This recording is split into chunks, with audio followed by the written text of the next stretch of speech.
जय भीम साथियों, आप सभी का बहुजन गाइड चैनल में स्वागत है।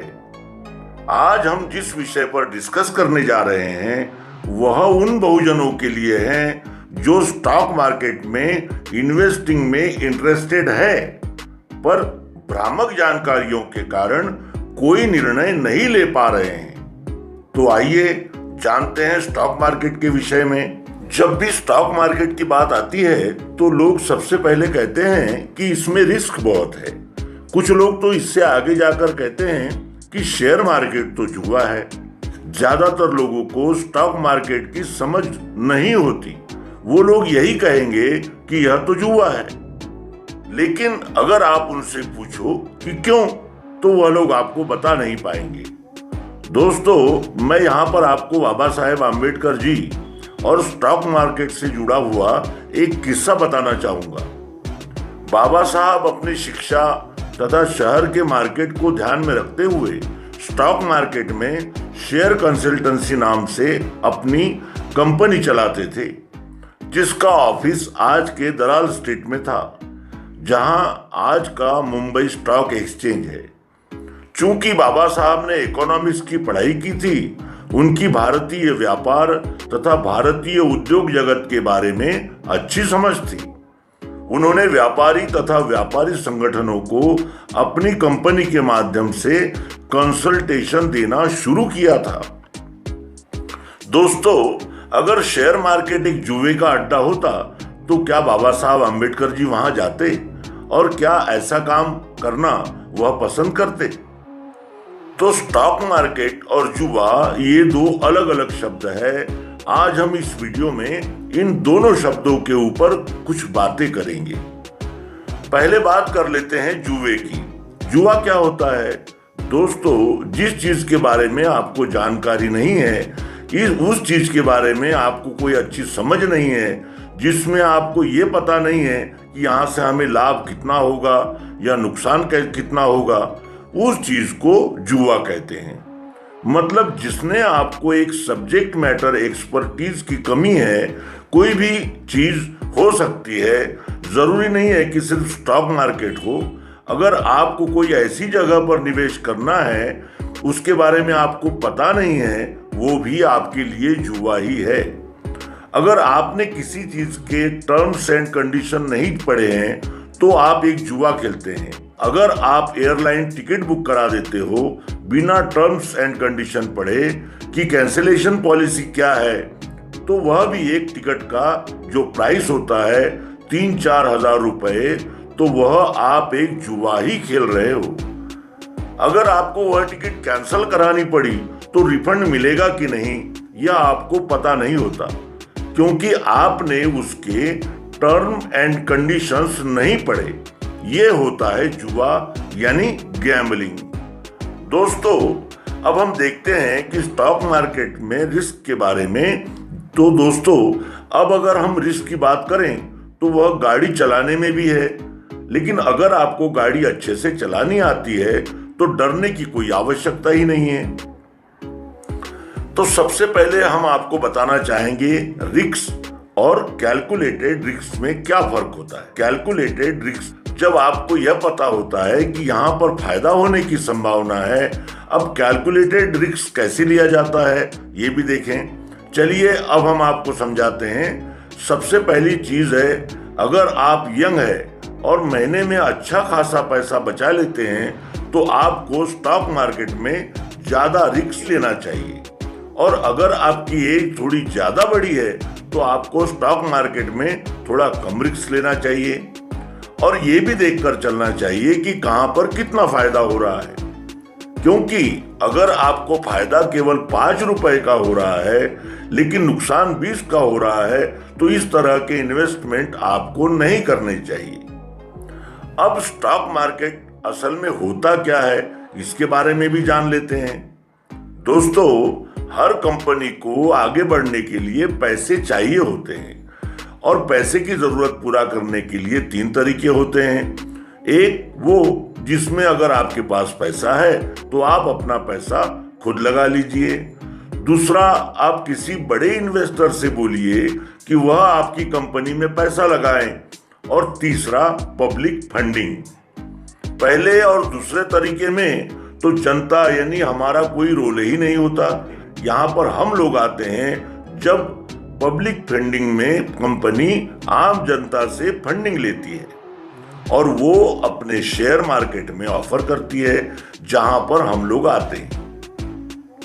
अब पब्लिक फंडिंग के लिए कंपनी आम जनता से पैसे लेती है और वह अपने शेयर मार्केट में ऑफर करती है, जिसे आईपीओ कहा जाता है, यानी इनिशियल पब्लिक ऑफर। आम लोग कंपनी के शेयर को इसी के जरिए खरीदते हैं और कंपनी के छोटे से हिस्सेदार बन जाते हैं, जिससे जब कोई कंपनी फायदे में आती है तो वो फायदा उन्हें भी होता है, और अगर कोई कंपनी घाटे में जाती है तो वह घाटा उन्हें भी होता है। उदाहरण के तौर पर किसी कंपनी की कीमत 3 करोड़ रुपए है और उसने अपने 3 लाख के शेयर निकाले, तो उसके हर एक शेयर की कीमत 100 रुपए होगी। अब जैसे कि आप उसके 20 शेयर खरीद लेते हो तो आप इस कंपनी के 2000 रुपए के मालिक बन जाओगे।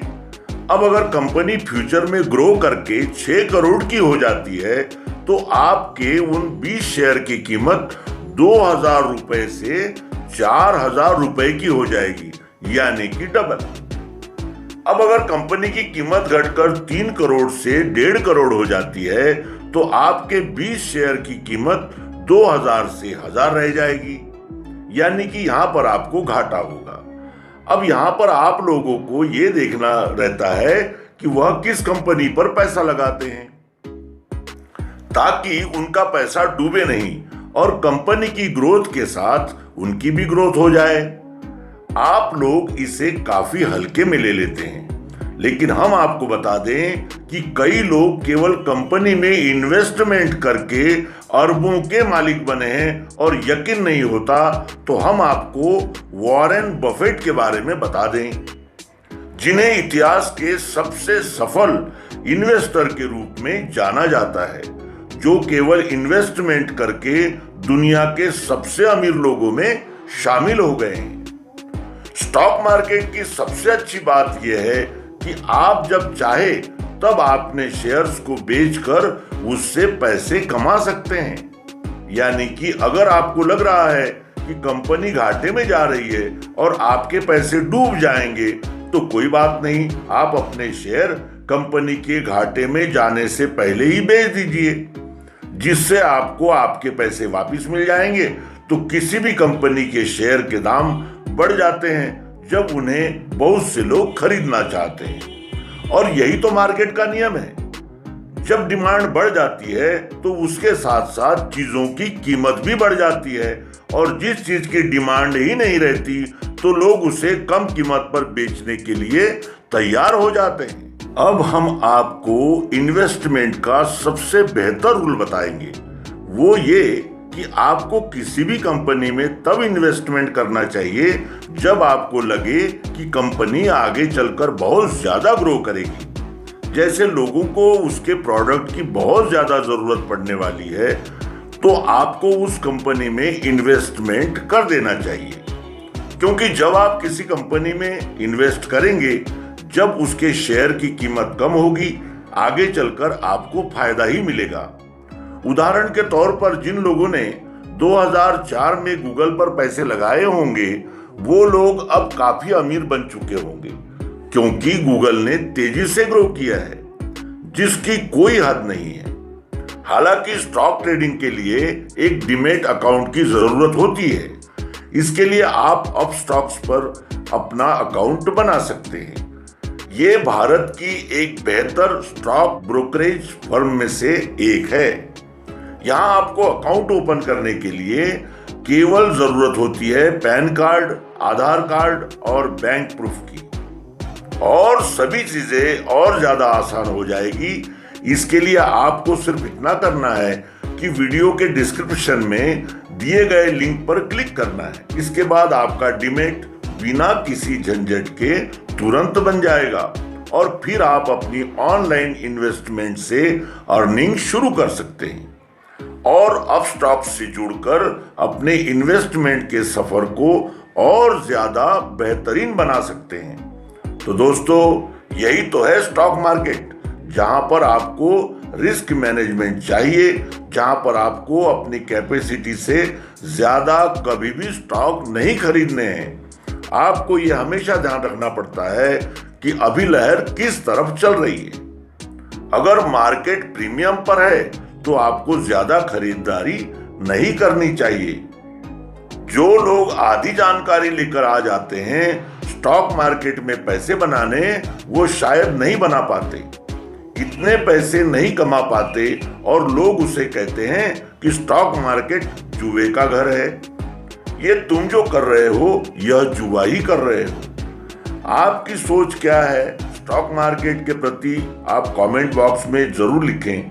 तो दोस्तों, हम फिर मिलेंगे नए वीडियो में। तब तक अपना और अपने परिवार का बहुत ख्याल रखें। धन्यवाद। जय भीम।